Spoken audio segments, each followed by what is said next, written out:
ನಮಸ್ತೆ. ನಾನು ಸಾಮಾನ್ಯ ಕನ್ನಡಿಗ ಸಾದಿಕ್ ಪಾಷಾ ಮಾತಾಡ್ತೀನಿ.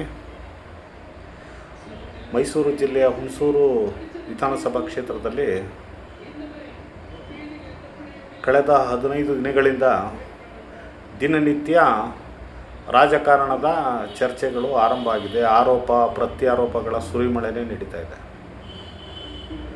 ಮಾಜಿ ಶಾಸಕ HP ಮಂಜುನಾಥ್, ಕಾವೇರಿ ಆಸ್ಪತ್ರೆಯ ಡಾಕ್ಟರ್ ಲೋಹಿತ್ ಇಬ್ಬರು ಈ ಚರ್ಚೆಯ ಕೇಂದ್ರ ಬಿಂದುಗಳು. ಅವ್ರ ಬೆಂಬಲಿಗರು ಒಂದಷ್ಟು ಆರೋಪ ಮಾಡ್ತಾರೆ, ಇವ್ರ ಬೆಂಬಲಿಗರು ಒಂದಷ್ಟು ಆರೋಪ ಮಾಡ್ತಾರೆ. ಇದರ ನಡುವೆ ಮಂಜುನಾಥ್ ಬೆಂಬಲಿಗರು ಬಹುತೇಕರು ಡಾಕ್ಟರ್ ಲೋಹಿತ್ KR ಪೇಟೆಯವರು KR ಪೇಟೆಯಲ್ಲಿ ರಾಜಕಾರಣ ಮಾಡಲಿ ಅಥವಾ KR ಪೇಟೆಯಲ್ಲಿ ಸಮಾಜ ಸೇವೆ ಮಾಡಲಿ ಏನೋ ಒಂದು ಅವ್ರು ಹೇಳ್ತಾರೆ. ಆಯಿತಾ? ಈಗ ಸ್ಪರ್ಧೆ ನಡೆಯೋದು ಅಥವಾ ಸ್ಪರ್ಧಿಸೋದು ಅವರವರ ಪ್ರಜಾಪ್ರಭುತ್ವದಲ್ಲಿ ಅವರವ್ರಿಗೆ ಬಿಟ್ಟ ವಿಚಾರ. ಜನಪ್ರಿಯತೆ, ಸಮಾಜ ಸೇವೆ ಯಾರು ಹೆಚ್ಚು ಮಾಡಿರ್ತಾರೆ ಅವರು ಆಯ್ಕೆ ಆಗ್ತಾರೆ. ಡಾಕ್ಟರ್ ಲೋಹಿತ್ಗೆ ಜನಪ್ರಿಯತೆ ಇಲ್ಲ ಅನ್ನೋದಾದರೆ ಅವರ ಮತಗಳ ಸಂಖ್ಯೆ ಹೆಚ್ಚಾಗುತ್ತೋ ಕಡಿಮೆ ಆಗುತ್ತೋ ಅದು ಜನಪ್ರಿಯತೆ ಮೇಲೆ ನಿಂತಿರುತ್ತೆ. ಆಯಿತಾ? ಆದರೆ ಅವರು KR ಪೇಟೆಯವರು ಅಂತ ಹೇಳ್ತಾರಲ್ಲ, KR ಪೇಟೆಯವರು ಹೆಚ್ಚು ಕಡಿಮೆ ಹುಣಸೂರಲ್ಲಿ ಯಾವಾಗ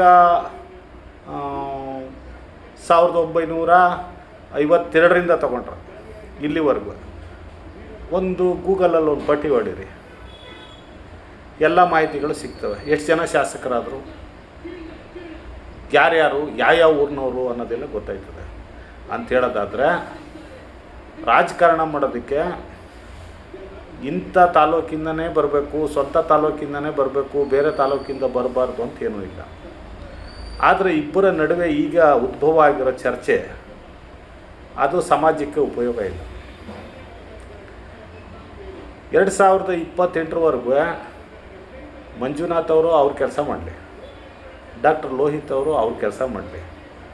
ಇಬ್ಬರು ಬೆಂಬಲಿಗರು ಮತ್ತು ಇಬ್ಬರೂ ಸುಮ್ಮನೆ ಇರಲಿ. 2028ಕ್ಕೆ ಇಬ್ಬರು ಸ್ಪರ್ಧೆ ಮಾಡಲಿ.